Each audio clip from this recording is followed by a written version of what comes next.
una hija de Belial, ¿eh?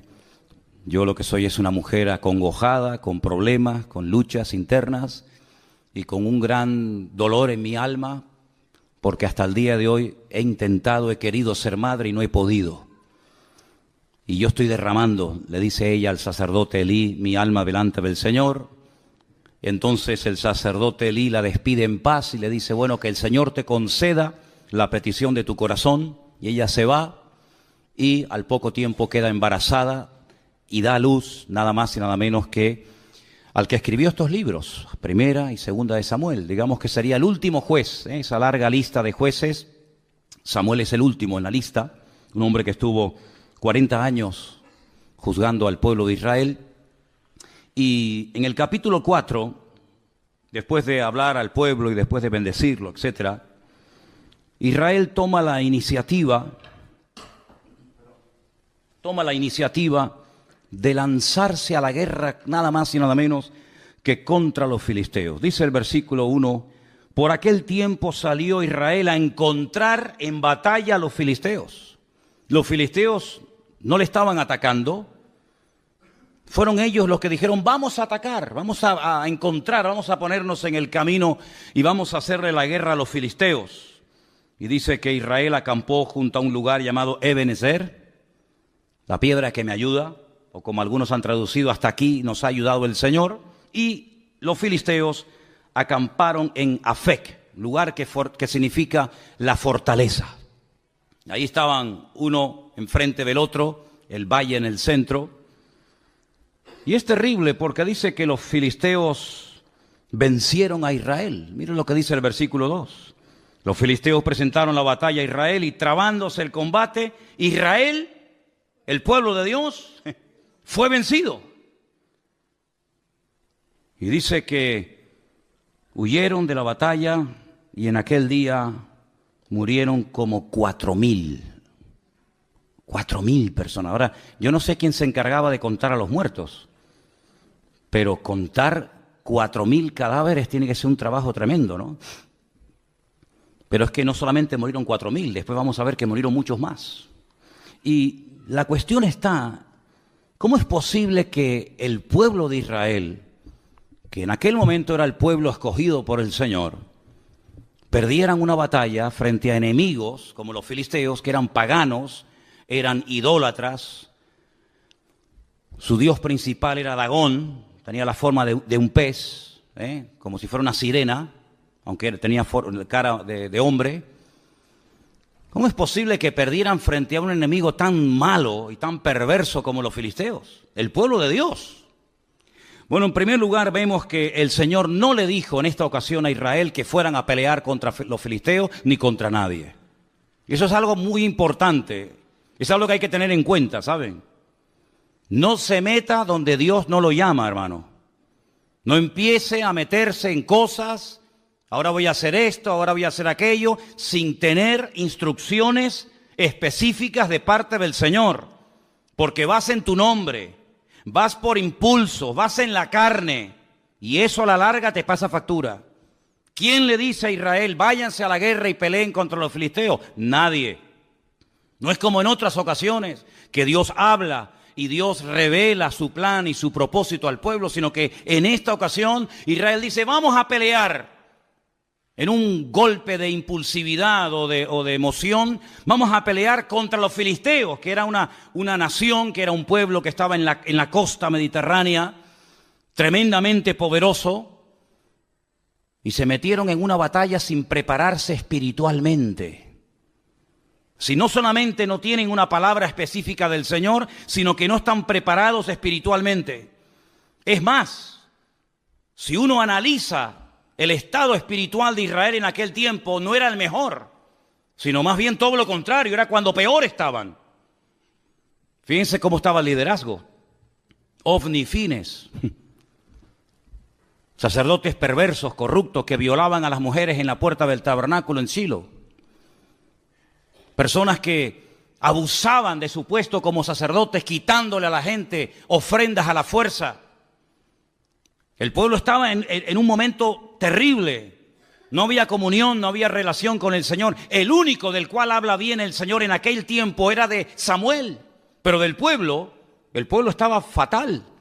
Y cuando una persona no está bien espiritualmente, ¿cómo se le ocurre meterse en batallas y meterse en terrenos donde para meterte, primero Dios te tiene que decir, métete. Y segundo, Dios te tiene que preparar espiritualmente para que no caigas herido y hagas el ridículo. Y encima, en tu mala decisión, puedas arrastrar a otras personas. Miren cómo murieron en el primer encuentro, en el primer encontronazo, 4.000 hombres. El título del mensaje de hoy es Decisiones equivocadas. Decisiones equivocadas pueden llevarnos a la ruina, a nosotros, y a países enteros, y a iglesias enteras, y a familias enteras. Y lo que me llama la atención es que se sorprenden, encima se sorprenden porque han perdido. Miren, por ejemplo, lo que dice el versículo 3. Cuando volvió el pueblo al campamento, los ancianos de Israel dijeron, ¿por qué nos ha herido hoy el Señor delante de los filisteos? Mientras yo leía esta mañana esta porción, esta pregunta más bien, ¿por qué? ¿Por qué nos ha herido el Señor? ¿Por qué los filisteos hoy nos han ganado? Me venía a la mente, pero así, otro hombre de Dios que un día cuando perdió una batalla le hizo la misma pregunta al Señor. ¿Por qué hemos perdido hoy la batalla? Déjenme que les lea un versículo. Preste atención. Josué rompió sus vestidos y se postró en tierra sobre su rostro delante del arca del Señor hasta caer la tarde. Y los ancianos de Israel echaron polvo sobre sus cabezas. Y Josué le dijo al Señor, ¿por qué nos ha vencido hoy el enemigo? La misma pregunta, ¿por qué nos ha sucedido esta tragedia hoy en Israel? ¿Por qué nos has entregado en las manos de los amorreos para que nos destruyan? Ay, Señor, ¿qué le diré? ¿Qué dirán que Israel ha vuelto sus espaldas delante de los enemigos? Porque los cananeos y los moradores de esta tierra oirán y nos van a rodear y borrarán nuestro nombre sobre la faz de la tierra. Y entonces, ¿qué harás tú con tu gran nombre? Pero espérense. La diferencia entre la pregunta que le hace el pueblo de Israel al Señor en 1 Samuel 4 y la pregunta que hace en Josué capítulo 7, Josué al Señor, es muy diferente. Porque unos no esperan que Dios responda. Cuando tú haces una pregunta, espérate a que se te responda. No preguntes y respondas al momento, sino infórmate, cerciórate si lo siguiente que quieres hacer es lo correcto o vas a seguir metiéndote más en líos. Sin embargo, con Josué fue diferente, porque él rasga sus vestiduras delante del Señor. Él dice, ¿cómo es posible que ayer le ganamos a los de Jericó, una ciudad inmensa, y hoy nos vamos a pelear contra una población, una localidad muy pequeñita llamada Jai, y perdemos? ¿Cómo es posible que al grande le ganemos y al chico perdamos? Y ahora Dios habla y le dice, escuchen, el Señor le dice a Josué, levántate, ¿por qué te postras sobre tu rostro? Israel ha pecado y aún ha quebrantado mi pacto que yo les mandé, y también han tomado del anatema y hasta han hurtado, han mentido y lo han guardado en sus enseres. Por esto los hijos de Israel no podrán hacer frente a sus enemigos, sino que delante de sus enemigos volverán las espaldas. Por cuanto han venido a ser anatemas, yo no estaré con vosotros. Levántate y santifica al pueblo. Y todos conocemos el resto de la historia de cómo un solo hombre llamado Acán, quebrantó la orden de no coger, de no llevarse nada a su tienda y traer maldición al pueblo. Y entonces cuando ellos santifican, cuando ellos arreglan el problema, se levantan, van a la batalla y vencen al enemigo. Pero en el caso de 1 Samuel 4 no sucedió así, sino que le preguntan al Señor, ¿por qué nos ha herido hoy el Señor? Y no esperan que Dios les hable. Es que a mí me sorprende algunas personas que se enfadan con Dios, se molestan con Dios porque le han salido algunas cosas mal y no tienen la paciencia y la sabiduría de decir, bueno, Señor, ¿en qué he pecado? ¿Qué he hecho mal? ¿Hay algo que tengo que corregir? ¿O sigo en la línea en la que voy y me voy a ir a la ruina yo y todos los que están conmigo? No esperaron en el Señor, no dijeron, bueno, vamos a estar un tiempo en oración, en búsqueda sincera y genuina de parte del Señor, sino que automáticamente preguntan y mira lo que hacen. Versículo 3, traigamos a nosotros de Silo el arca del pacto del Señor para que viniendo entre nosotros nos salve de la mano de nuestros enemigos. Otro error más. Primer error, ir a la guerra sin que Dios te lo diga. Segundo error, no prepararse espiritualmente. Tercer error, trasladar el arca del Señor sin ningún mandato específico, creyendo que el arca del Señor es una especie de amuleto contra la mala suerte, creyendo que es una especie de talismán, creyendo que es una especie de objeto milagroso o de lámpara de Aladino, que en cuanto haga presencia en el campamento de Israel, todos los problemas se van a solucionar inmediatamente. ¿Cuánta gente se rodea de cruces, de estampitas, de resguardos, de amuletos, creyendo que de esa manera están protegidos contra los malos espíritus, las malas influencias, que Dios está con ellos? ¿Saben lo que demuestran las personas que recurren a cosas creadas por el ser humano para autoprotegerse contra el mundo espiritual? ¿Saben lo que demuestran? Que no conocen a Dios. Porque si conocieran a Dios, sabrían perfectamente que Dios no necesita de nada ni de nadie para proteger tu vida y pelear tus batallas. No tenemos que llevar cruces en el cuello para protegernos de nada. No tenemos que llevar ningún tipo de amuleto, de resguardo para decir, ay, es que por si acaso me hacen algo, o por si acaso alguien me hace algo. No, mi hermano, el ángel del Señor acampa alrededor de los que le temen y los defiende, dice la Biblia. Y decía el rey David, y de esto sabía mucho, y aunque un ejército acampe contra mí, no temerá mi corazón, porque el Señor es mi luz y mi salvación. Bendito sea Dios. Ellos dijeron, no, traigamos el arca. No importa si estamos en pecado, no importa. No importa si nos llevamos mal los unos contra los otros. No importa si la santidad ya es la asignatura pendiente. No importa si estamos bien o mal. Traigamos el arca, que al fin y al cabo no cuesta nada traer un mueble, trasladarlo de un sitio a otro, y el arca por sí misma nos defenderá contra el enemigo. Pero el arca no fue diseñada ni creada por el Señor para tales objetivos. El arca era, digamos, un mueble. Tenemos ahí en la entrada una especie de réplica, ahí tenéis una fotografía de cómo podía ser el arca en aquellos tiempos. En su interior, en esta caja, en este cajón de madera de acacia forrado de oro por dentro y por fuera, se guardaba un poco de maná para recordarle al pueblo de Israel que Dios había suplido milagrosamente durante muchos años el alimento en el desierto. Se guardaban las tablas de los 10 mandamientos, las que rompió Moisés la primera vez y la segunda, que estaban intactas en su interior. Y también la vara de Aarón también se guardaba cerca de este arca. Era un mueble de oro. Arriba pueden ver, en la parte de arriba, entre las alas de los querubines, estaba lo que llamaban el propiciatorio, y era el lugar en donde entraba el sumo sacerdote una vez al año y derramaba la sangre de un sacrificio que previamente había hecho en la entrada, y allí oraba y allí intercedía para que Dios protegiera al pueblo de Israel durante un año más, hasta el próximo día del Yom Kippur, el día del perdón. Tremendo.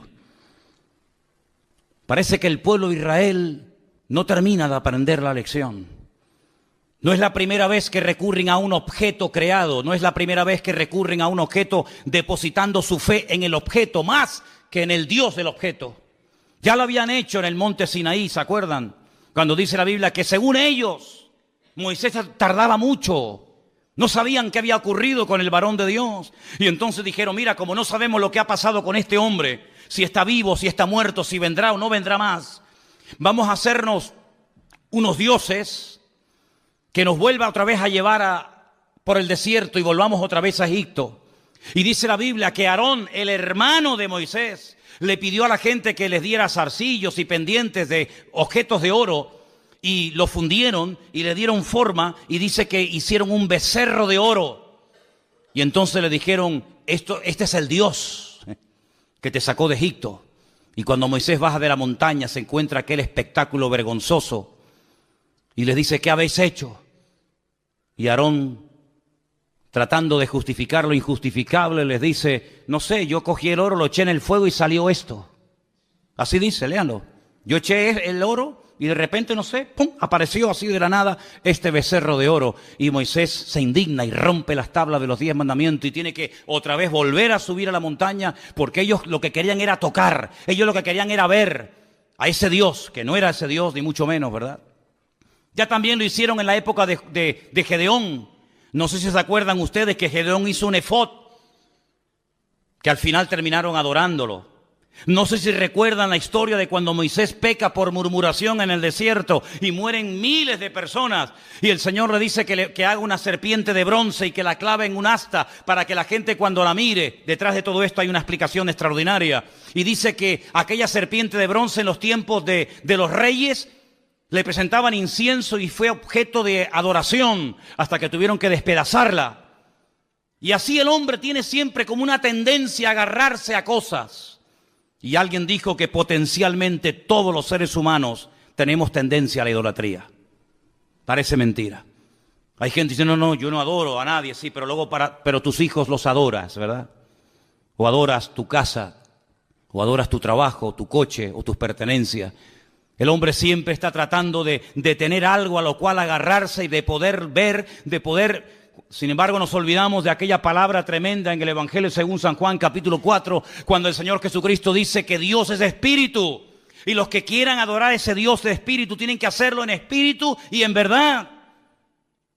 Y la palabra del Señor nos enseña que nuestro Dios no se puede hacer, no se puede medir, no se puede pensar, porque nuestro Dios es, primero, inmortal. Segundo, infinito. Dígalo conmigo. Tercero, inmutable. Cuarto, inalterable. Quinto, incomparable. Sexto, inigualable. Séptimo, inescrutable. Y así podríamos estar toda la noche enumerando características de nuestro Dios. Y nuestro Dios prohíbe que se le hagan a Él figuras de oro, de plata, de piedra, de bronce o de lo que sea, sino que al Señor tu Dios adorarás y a Él solo servirás, sin darle ningún tipo de forma, sin darle ningún tipo de medida, sino que nuestro Dios es espíritu y por eso Él ha puesto su espíritu en nosotros para que podamos comunicarnos con Él por la fe y no por vista. ¿Cuántos dicen amén? Pero Israel cayó en la torpeza de creer que porque venía el arca al campamento, lo cual trajo aparentemente mucho júbilo y mucho grito, pero solamente fue eso. Mucho grito, nada más. Hay algunas iglesias que a veces dicen, demos un grito de júbilo. Y después del grito de júbilo, ¿qué queda? Porque aquí gritaron, y dice que gritaron tanto que el enemigo se asustó. Y dice que gritaron de tal manera y con tal volumen que dice que la tierra tembló. Pero no hubo cambios en el mundo espiritual, era todo emoción. Es como cuando dice la Biblia que aquellos huesos comenzaron a unirse el uno al otro y lo único que había era ruido, mucho jaleo, pero no había espíritu, no había presencia divina en lo que estaba ocurriendo en aquel lugar. Y en todas nuestras acciones, en todo lo que hagamos, pensemos o planeemos, no solamente tenemos que buscar la expectativa, el ruido, la apariencia, sino tener el aval y el respaldo divino de que Dios está detrás de la obra o de la palabra o de la acción que estoy haciendo. ¿Cuántos dicen amén? El mismo Señor Jesucristo dice, lo que yo digo y lo que yo hago, no lo hago por mi propia cuenta, sino que hago y digo lo que el Padre me autoriza y me ordena que haga y que diga. Eso es un sometimiento total y absoluto a la voluntad divina. En palabras y en acciones, pero en estos nada que ver. Se quejan porque Dios nos ha abandonado, porque el enemigo se ceba con nosotros. Pero escuchen, si vamos un poquito más adelante, por ejemplo, al versículo 10, cuando ellos ya se creen fuertes porque ya tienen el arca de la alianza entre ellos, dice: pelearon pues los filisteos, y otra vez dice, terrible, Israel fue vencido. Ya es la segunda vez. Primera vez te dio una paliza y 4.000 hombres perdieron la vida. Y no aprendes, no hay manera, vas de mal en peor y sigues y sigues y sigues. Pero ¿cuándo nos vamos a dar cuenta que lo natural es un reflejo de lo espiritual? ¿Cuántos millones de veces tengo que decir lo mismo? Que cuando las cosas van mal, Dios te está dando un mensaje que tienes que saber interpretarlo y tienes que pararte y preguntarle al Señor: Señor, ¿qué está ocurriendo? Porque no es como el mundo dice: bueno, es mala suerte, es una mala temporada. No, sino que la palabra del Señor nos da principios concretos y específicos para que la victoria no sea algo casual, algo esporádico, sino sea la tónica habitual de nuestra vida. Y cuando en mi vida no hay victoria, cuando en mi vida lo único que hay son desgracias, follones, peleas, divisiones, enfermedades, conflictos, etcétera, etcétera, tienes que pararte, querido. Y tienes que preguntarle a tu Dios, que dicho sea de paso, es un Dios de amor, que quiere lo mejor para sus hijos. Señor, ¿qué estoy haciendo mal? No como esto que le decían: ¿por qué nos has abandonado? No, el problema no está que Dios les ha abandonado. El problema es que ustedes han abandonado a Dios. No le eches la culpa a Dios. Como dicen los inconversos que todos conocemos: ¿y si Dios es tan bueno? ¿No has encontrado gente así? Bueno, si Dios es tan bueno, ¿por qué se mueren los niños de hambre? ¿Y por qué hay guerras por aquí? Como si Dios fuera el culpable de todo eso.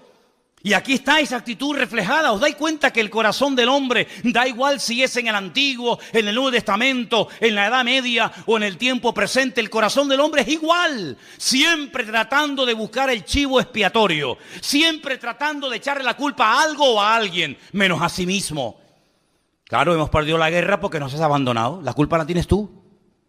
Porque yo fui a la guerra, yo afilé mi espada, yo me fui con mi coraza, con mi yelmo, con mi jabalina, me fui preparado, pero tú no me apoyas, tú no estás conmigo, tú no me respaldas y por eso las cosas me van mal en la vida. No caigas en ese error.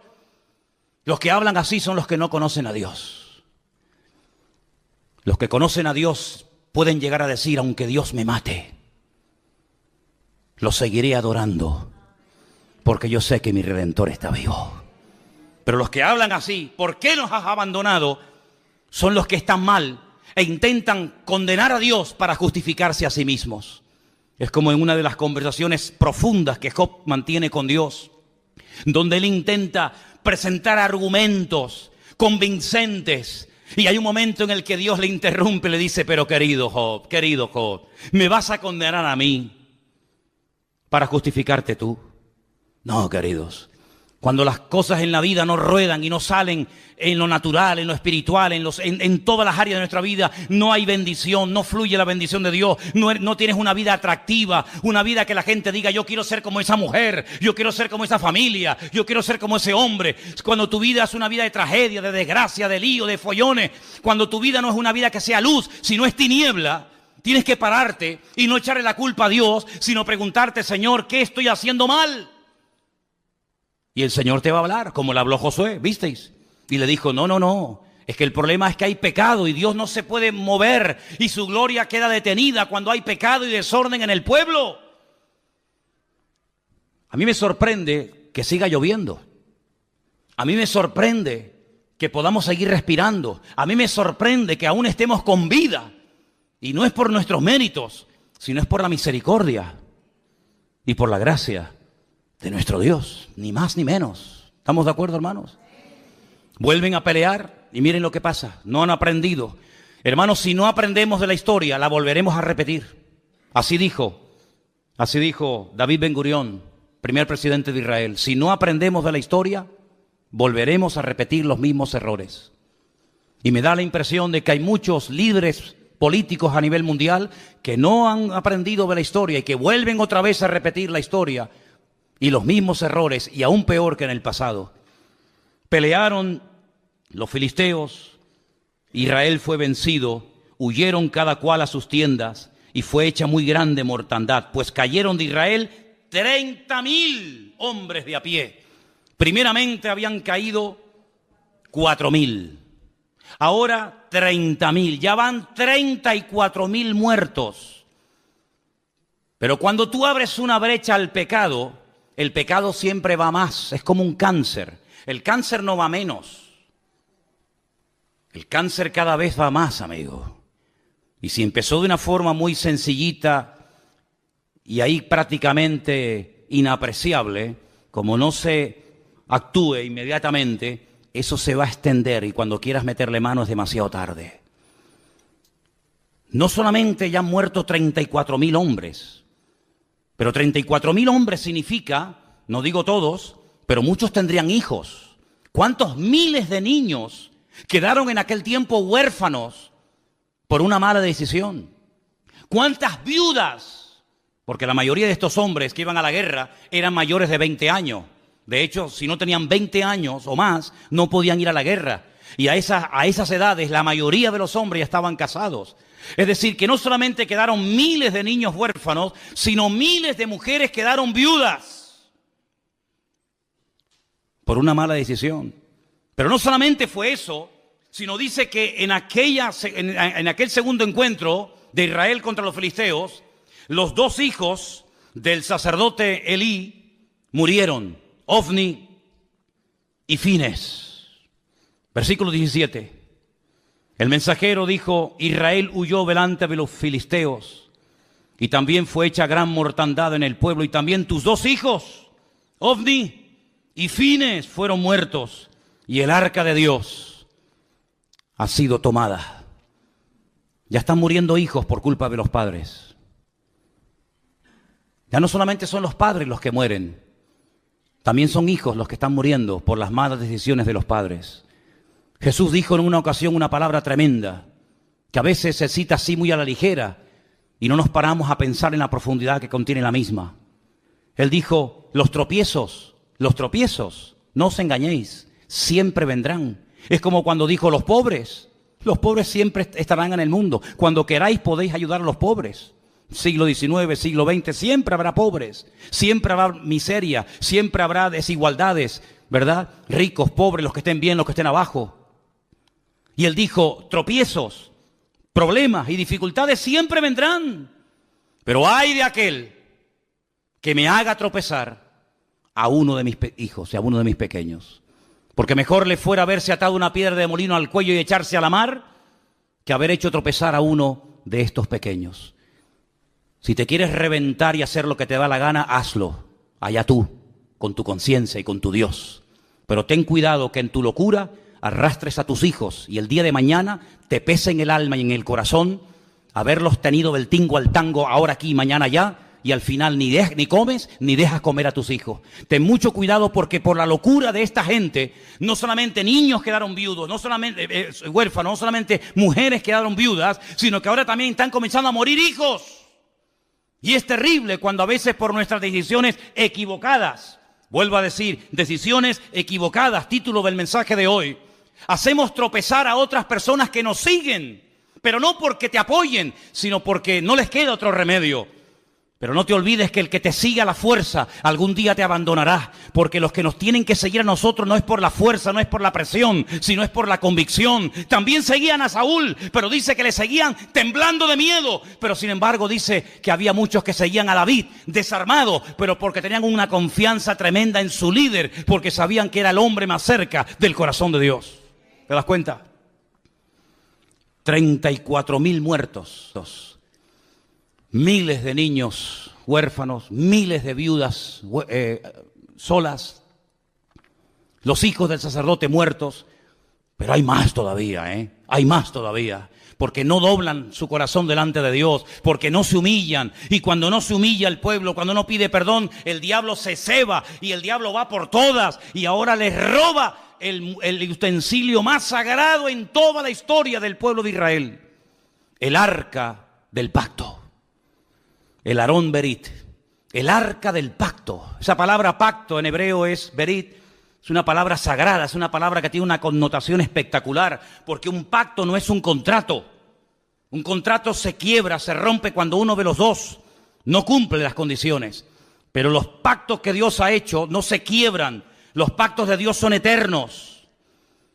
Y ellos traen ese mueble que es el símbolo, es la representación física, tangible y visible de un pacto que un Dios eterno ha hecho con un pueblo que le está siendo infiel. Y lo que recurren es al tipo, al símbolo, en vez de al Dios del pacto.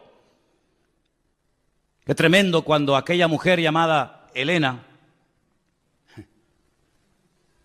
se dedicó a ir por Tierra Santa, sobre todo por Jerusalén, buscando reliquias.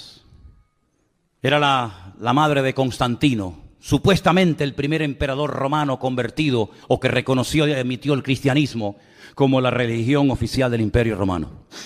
Y fue a Jerusalén y comenzó a buscar el lugar donde Cristo había muerto. Y fue a Jerusalén buscando la túnica que le habían quitado los romanos cuando estaba clavado en la cruz. Y fue a Jerusalén tratando de encontrar astillas de aquella cruz y los clavos y las espinas y la sandalia y esto y aquello. Y ahí comenzó todo un negocio y toda una parafernalia litúrgica y religiosa acerca de cosas, ¿verdad? Y la gente hasta el día de hoy adora y se agarra y se aferra a cosas, al fin y al cabo creadas por el ser humano. Y cuando vamos a Israel yo le digo a la gente, ¿y qué más da? ¿Qué más da si sobre esa piedra el Señor se inclinó, se sentó o lloró? ¿Qué más da? No deja de ser una piedra, no adoremos las cosas, adoremos al que vive por los siglos de los siglos, amén. Sin embargo, el hombre, como dije antes, tiene una tendencia brutal a la idolatría. Y si no tiene nada o a nadie a quien adorar, recurre a la peor de todas las idolatrías, que es la egolatría, que es adorarme a mí mismo y decir yo soy el dueño, yo soy el Dios. Y encima le digo al verdadero Dios, tú no existes, el que existe soy yo. Esa es la peor de las idolatrías. Y esto es lo que le pasó al pueblo de Israel, un pueblo que tenía que ser cabeza, y se convirtió en la cola y en el hazmerreír de los filisteos en aquella época. Quiero que volvamos a ver esa imagen donde veíamos el territorio que ocupaban los filisteos en aquella época. Esa franja mediterránea larga, de más de 50 kilómetros de largo, en color rojo. Era el territorio que en aquellos tiempos ocupaban los filisteos. Los filisteos no eran originarios de allí. No. Los filisteos eran un pueblo, la mayoría de los historiadores dicen que puede ser que vinieran de la isla de Creta. No eran oriundos de Canaán, eran de otro lugar que decidieron trasladarse en barco y tomar posesión de esas ciudades tan importantes que hasta el día de hoy existen. Por ejemplo, tal vez la ciudad más famosa que tenía los filisteos en aquel tiempo, que sigue existiendo hoy en día, es la ciudad de Gaza. ¿Quién no ha oído hablar de la franja de Gaza? A continuación estaba la ciudad de Askelón, donde murió ¿quién? Sansón, en el templo del dios Dagón. A continuación estaba la ciudad de Asdod. Estamos hablando de ciudades preciosas. He tenido la oportunidad y el privilegio con Helena de visitarlas. La ciudad de Askelón es una belleza de ciudad, Asdod, ni te imaginas. A continuación estaba Ecrón y a continuación estaba Gat. Son las 5 ciudades de los filisteos. Las 5 piedras que David cogió del arroyo era para matar a los 5 gigantes de las 5 ciudades más importantes del Mediterráneo, en aquel tiempo dominadas por los filisteos: Gaza, Asdod, Askelón, Ecrón y Gat. Ellos controlaban la salida y la entrada de mercancías. Los puertos principales, los puertos que en aquel momento operaban, estaban allí. Y ellos podían otear al horizonte las naves que venían con suministros, y también controlaban la mercancía que salía del país. Es decir, los filisteos eran expertos en oprimir la economía del país. Eran expertos en decir, esto entra o esto no entra. Esto sale o esto no sale. Es decir, no eran enemigos que solamente peleaban cuerpo a cuerpo con Israel, sino eran enemigos que atacaban el suministro de mercancías, ¿verdad? Toda la infraestructura de los filisteos era precisamente evitar que económicamente el país prosperara, porque ellos eran los que permitían o impedían que las mercancías entraran o salieran del país. Qué interesante, ¿verdad? Cómo cada uno de los enemigos que se afincaron en la tierra de Canaán, cada uno de ellos tenía su característica. Qué tremendo cuando aquel filisteo desafía al pueblo de Dios. Lo vamos a ver más adelante en estos próximos días en el libro de Samuel.